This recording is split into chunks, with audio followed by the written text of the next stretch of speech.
Bismillahirrahmanirrahim. Assalamualaikum warahmatullahi wabarakatuh.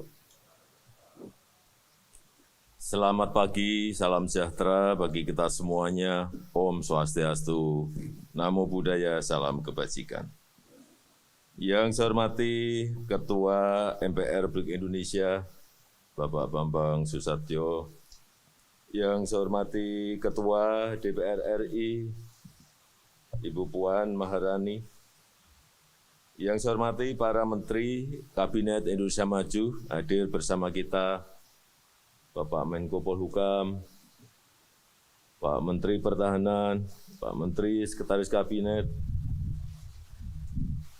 Yang saya hormati Panglima TNI, yang pagi hari ini diwakili oleh Kepala Staf Angkatan Laut, karena beliau baru terkena COVID. Yang saya hormati Kapolri, yang saya hormati para Kepala Staf Angkatan, dan yang saya hormati para peserta Rapim TNI dan Polri, hadirin dan undangan yang berbahagia. Pertama-tama saya ingin menyampaikan apresiasi, penghargaan, menyampaikan terima kasih yang sebesar-besarnya kepada seluruh jajaran TNI dan Polri atas kesungguhannya dalam menjalankan tugas dan kewajibannya, termasuk di dalamnya menjalankan tugas-tugas kemanusiaan, baik membantu dalam penanganan bencana maupun dalam pandemi COVID. Dan utamanya, saya ingin mengucapkan terima kasih atas dorongan bantuan di lapangan dalam proses percepatan vaksinasi. Kita tahu bahwa tantangan ke depan tidak semakin gampang, tidak semakin mudah, tetapi penuh dengan ketidakpastian. Dulunya ketidakpastian itu karena disrupsi teknologi, karena revolusi industri 4.0, tetapi ini ditambah lagi dengan pandemi, tambah lagi dengan perang di Ukraina. Sehingga apa? Ketidakpastian global yang itu juga merembet kepada ketidakpastian negara-negara dimanapun di dunia ini menjadi semakin meningkat. Yang dulu tidak pernah kita hitung, sekarang muncul semuanya problem-problem itu. Kelangkaan kontainer. Dulu normal sekali, semua negara mau kirim apapun, logistiknya bisa, kontainernya cukup. Tapi sekarang terganggu semuanya, karena perdagangan yang tidak seimbang di antara negara-negara yang ada. Sehingga harga kontainer naik. Kalau harga kontainer naik, freight cost-nya naik, artinya apa? Harga barangnya juga akan ikut naik. Kalau harganya naik berarti apa? Konsumen akan membeli lebih mahal dari biasanya. Hati-hati dengan ini. Baru urusan kontainer yang langka. Yang kedua, juga yang tidak kita duga-duga muncul, kelangkaan pangan. Di beberapa negara sudah terjadi, dan di semua negara sekarang ini yang namanya food price, harganya semuanya naik. Beberapa negara besar sudah di atas 30%. Hati-hati dengan ini. Dengan yang namanya urusan pangan.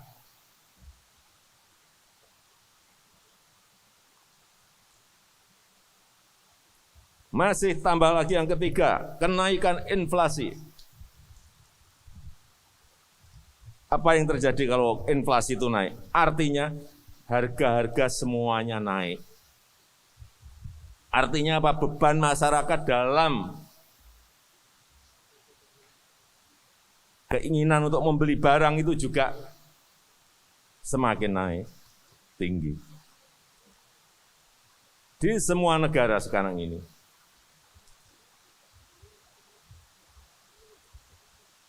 Hati-hati, di Amerika tuh nggak pernah yang namanya inflasi itu lebih dari 1%. Sekarang sudah di atas 7%. Di beberapa negara malah sudah ada yang sudah di atas 50%, di atas 30%. Jangan dianggap enteng hal seperti ini. Artinya apa? Masyarakat keinginan untuk membeli itu harus membayar harga yang lebih tinggi.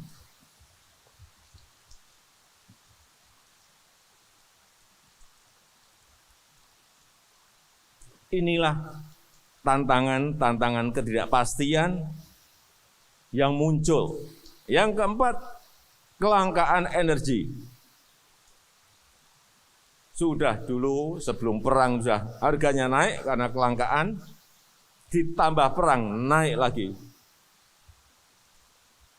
Sekarang harga per barel sudah di atas 100 US dollar. Yang sebelumnya hanya 50-60. Semua negara sekarang ini yang namanya harga BBM naik semuanya, LPG naik semuanya. Hati-hati dengan ini. Hati-hati dengan ini, kenaikan. Karena semuanya naik, yang terjadi, yang kelima, yang terjadi adalah kenaikan harga produsen. Pabrik mau memproduksi sesuatu, dia beli bahan baku, harganya naik. Dia mau beli bahan pembantu, harganya naik. Dia mau beli BBM, harganya naik. Artinya apa? Ongkos produksi naik. Terus harga di pabriknya menjadi jauh lebih tinggi. Terus dikirim ke pasar, berarti harga konsumennya juga nanti akan naik. Ini efek berantainya seperti itu. Supaya kita ngerti betapa ketidakpastian itu menimbulkan tantangan-tantangan yang tidak mudah. Oleh sebab itu kerja sekarang tidak bisa kerja makro aja, nggak mungkin. Nggak mungkin bisa menyelesaikan masalah. Semuanya, kerja makro, kerja mikro. Makronya tahu, mikronya juga harus dikerjakan di lapangan. Oleh sebab itu, kita sekarang dalam posisi seperti ini harus mentransformasi ekonomi kita. Jangan sampai tumpuan kita kepada pertumbuhan kita ini 56 sampai 58%. Itu bertumpu kepada konsumsi. Hati-hati. 56 sampai 58% bertumpu pada yang namanya konsumsi. Ini yang mau kita transformasi. Transformasi ekonomi itu artinya kita akan merubah dari konsumsi menjadi produksi. Yang tumpuan fondasinya konsumsi menjadi produksi. Artinya lagi apa? Kita harus melakukan hilirisasi industri. Kita harus melakukan yang namanya industrialisasi.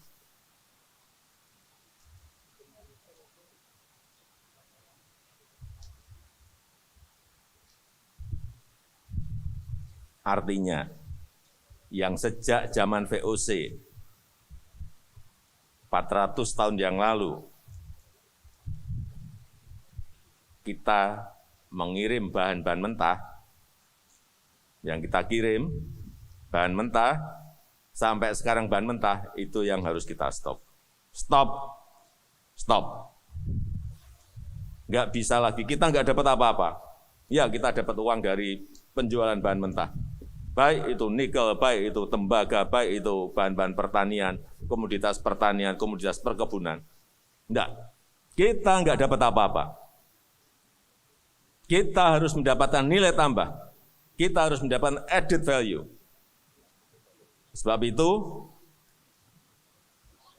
2020 saya sudah sampaikan stop nikel. Enggak boleh ekspor lagi nikel. nikel ore, bahan mentah nikel enggak. Stop.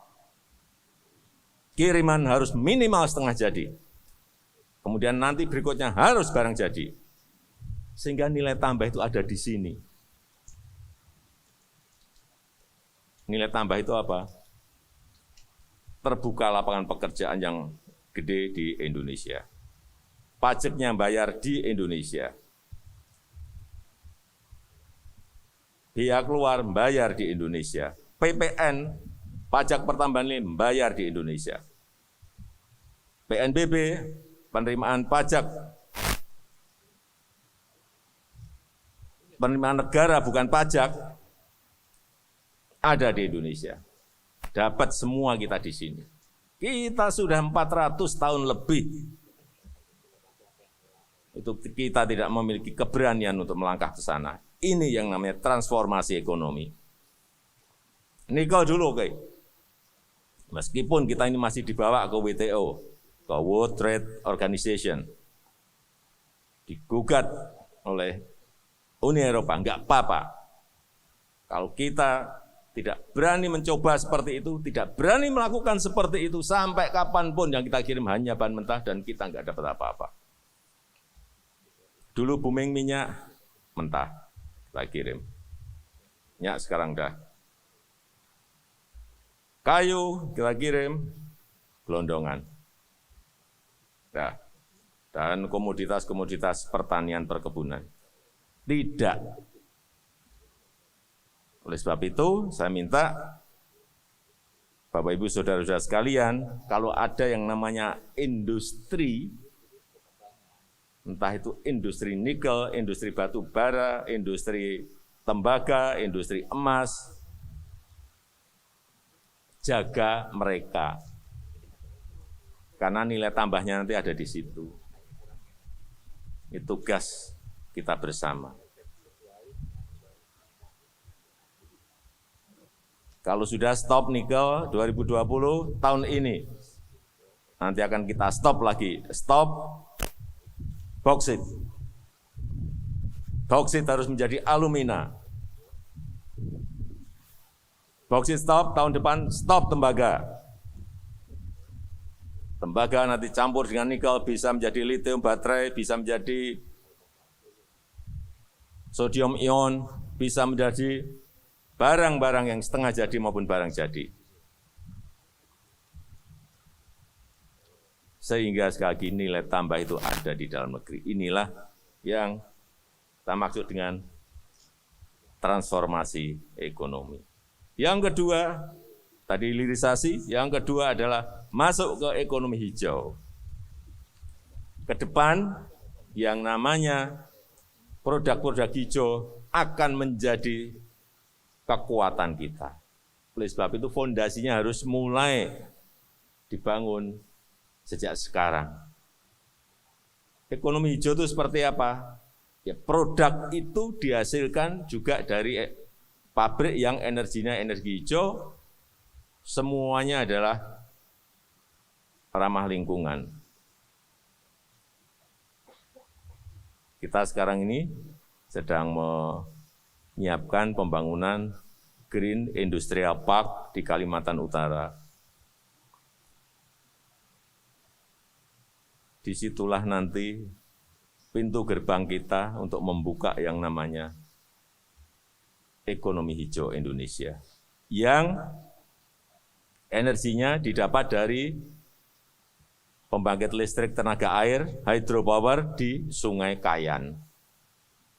Sungai Kayan nanti akan menghasilkan kira-kira 11.000 sampai 12.000 megawatt. Ada daerah wilayah industri disuplai dari energi hijau sehingga produk yang keluar produk hijau. Inilah kekuatan negara kita. Karena kita mempunyai sungai, 4.400 sungai, 4.400 sungai kita memiliki. Itu kekuatan. Kita punya geotermal 29.000. Tadi Sungai Kayan itu 11.000. Kemudian Mamberamo itu bisa 23.000 megawatt.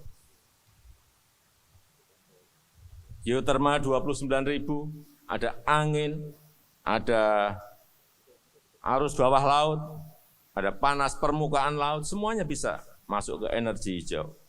Ada tenaga surya, matahari. Ini kekuatan negara kita yang negara lain nggak punya. Oleh sebab itu fondasinya harus dimulai sesegera mungkin. Dan tugas Bapak Ibu Saudara-saudara sekalian menjaga agar fondasi ini betul-betul bisa kita bangun karena kita tahu negara lain itu juga nggak senang kita bisa. Ada saja udah, percaya saya. Ada saja yang dilakukan. Karena yang mereka terganggu, pabrik mereka akan stop. Karena materialnya nggak kita ekspor. Hati-hati. Hati-hati dengan ini. Mengganggunya dengan cara apa? Kita nggak tahu, tetapi nggak mungkin diam. Yang ketiga, digitalisasi, transformasi ini harus juga kita kawal. Yang namanya talent digital itu harus di TNI Polri juga harus memiliki talent digital. Karena eranya sudah era seperti ini. Harus punya jago-jago AI, cloud computing,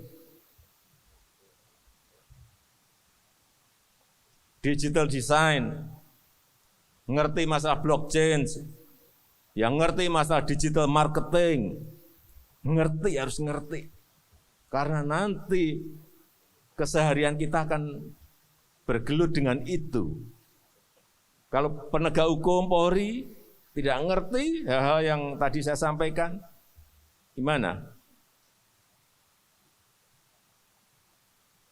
Kejahatan mungkin bergeser dari yang konvensional ke hal yang berkaitan dengan digital. Dan sekarang sudah terjadi.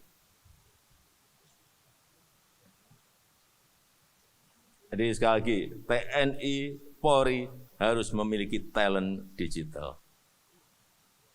Mengerti masalah artificial intelligence, cloud computing, digital design, digital marketing, blockchain, coding, programming, semuanya harus dimiliki dan dimulai harus mencari talent-talent digital itu.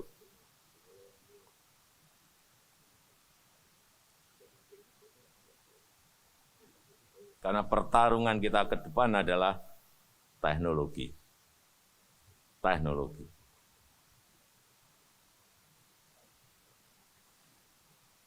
Yang kedua, yang berkaitan supaya kita juga tahu masalah Ibu Kota Baru, IKN Nusantara. Kenapa ini dilakukan, pemindahan itu? Ini sudah dimulai, gagasan besar itu sejak tahun 1957 oleh Bung Karno. Tetapi karena ada pergolakan sehingga direm saat itu oleh Bung Karno. Tahun 57 sudah mau dipindahkan sudah diputuskan di Palangkaraya. Zaman Pak Harto juga mau dipindah ke Jawa Barat di Jonggol. Batal juga karena ada pergolakan di 97-98. Jadi ini kajian itu sudah lama sekali. Kalau tidak kita eksekusi kajian-kajian yang ada ini, ya sampai kapanpun tidak akan terjadi. Memang butuh keberanian, ada risikonya ya, ada risikonya. Tetapi kita tahu kita ingin yang namanya pemerataan. Bukan Jawa sentris tapi Indonesia sentris. Pemerataan itu seperti apa sih? Kok dinamakan pemerataan? Iya, karena 58% PDB ekonomi, perputaran uang, perputaran ekonomi 58% itu ada di Jawa. Padahal kita memiliki 17.000 pulau. 58% perputaran ekonomi ada di Jawa. Sehingga magnetnya semuanya ada di Jawa. Orang pengen kerja, lari ke Jawa. Orang pengen lari ke Jawa. Khususnya Jakarta. Karena memang magnet ekonomi ada di sini. Itu yang tadi saya bilang pemerataan. Bukan hanya sekedar memindahkan gedung dari Jakarta, bukan itu. Visi besarnya bukan di situ.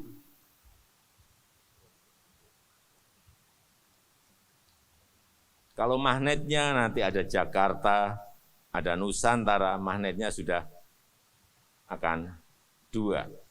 Bisa ke sini, bisa ke sini. Artinya, perputaran ekonomi tidak hanya di Pulau Jawa. Yang kedua, populasi. Populasi 56% populasi Indonesia itu ada di Pulau Jawa. 56%. 156 juta ada di Pulau Jawa. Ini juga menjadi dasar dari pemindahan ibu kota itu. Oleh sebab itu, agar tidak terjadi ketimpangan ekonomi, tidak terjadi ketimpangan infrastruktur, tidak terjadi ketimpangan jumlah populasi, kemudian kita eksekusi, kita putuskan yang namanya ibu kota negara yang baru Nusantara. Dan itu sudah secara politik ketatanegaraan sudah disetujui oleh 8 fraksi dari 9 fraksi yang ada di DPR.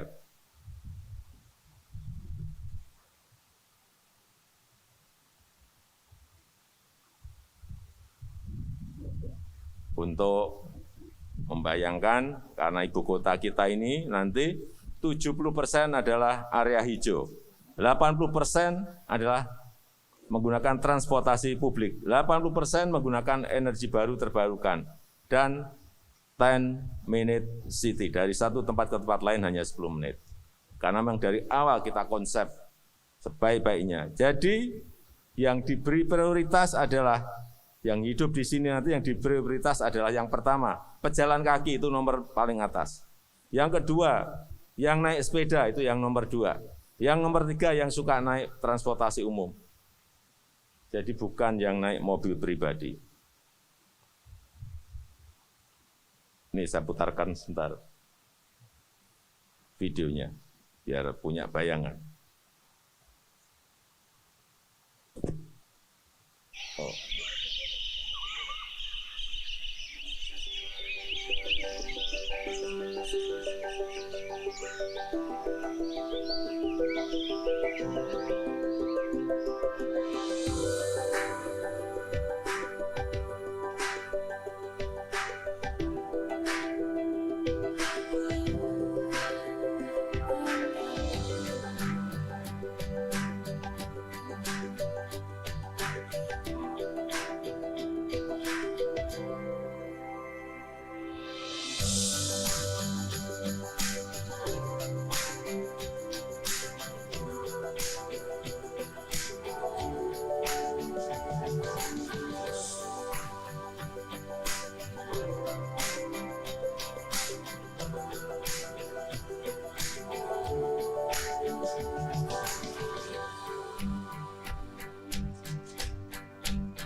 kita memang harus bermimpi setinggi mungkin untuk mewujudkan ini.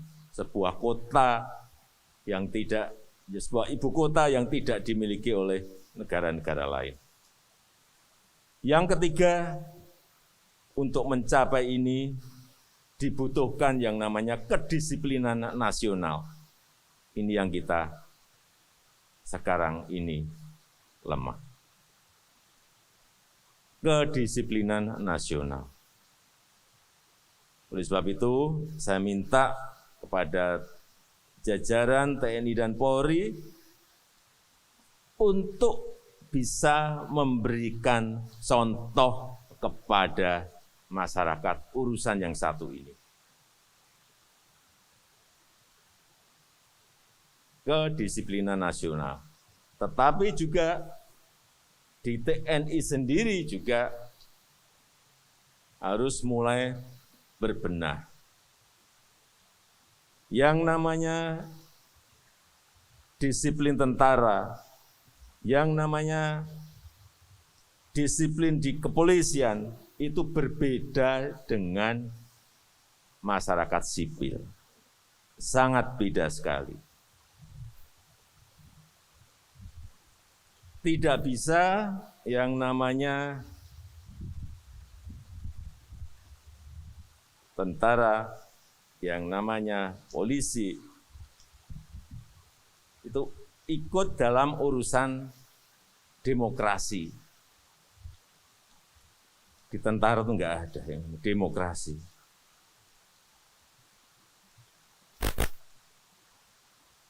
Enggak ada yang namanya bawahan itu merasa bebas.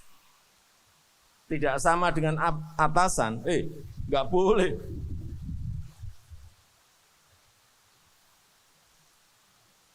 Dengan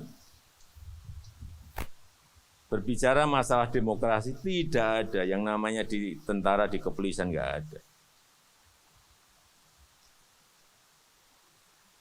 Sehingga ini hal seperti ini harus mulai dikencangkan lagi. Supaya masyarakat itu melihat dan bisa kita bawa juga ke arah kedisiplinan nasional. Ini bukan hanya bapak-bapak atau ibu-ibu yang bekerja, tetapi yang di rumah juga sama. Hati-hati, ibu-ibu kita juga sama. Kedisiplinannya harus sama.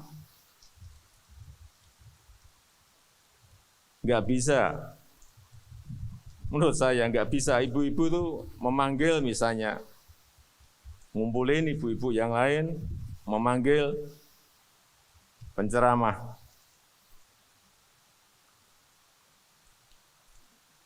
Semaunya, atas nama demokrasi.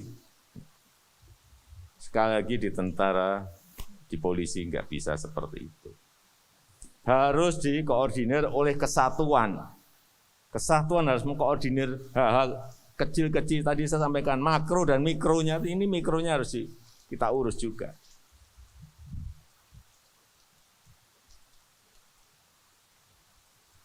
Tahu-tahu mengundang penceramah radikal. Nah, hati-hati. Juga hal kecil-kecil, tapi ini harus mulai didisiplinkan di WA Group. Saya melihat di WA Group, karena di kalangan sendiri, boleh, hati-hati. Kalau seperti itu diperbolehkan dan diterus-teruskan, hati-hati.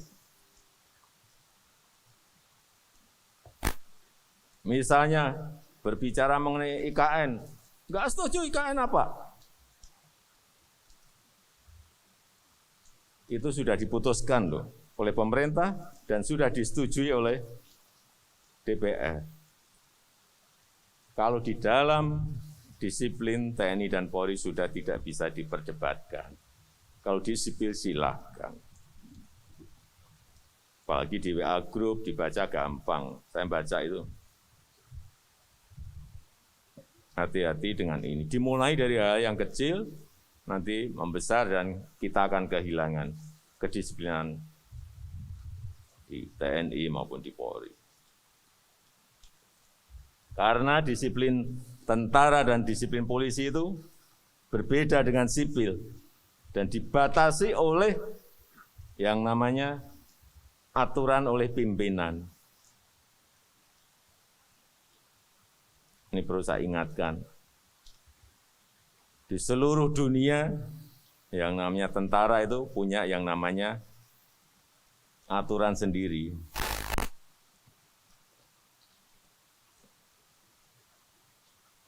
Kitab, undang-undang, hukum, disiplin tentara. Yang intinya, kalau kita lihat inti dari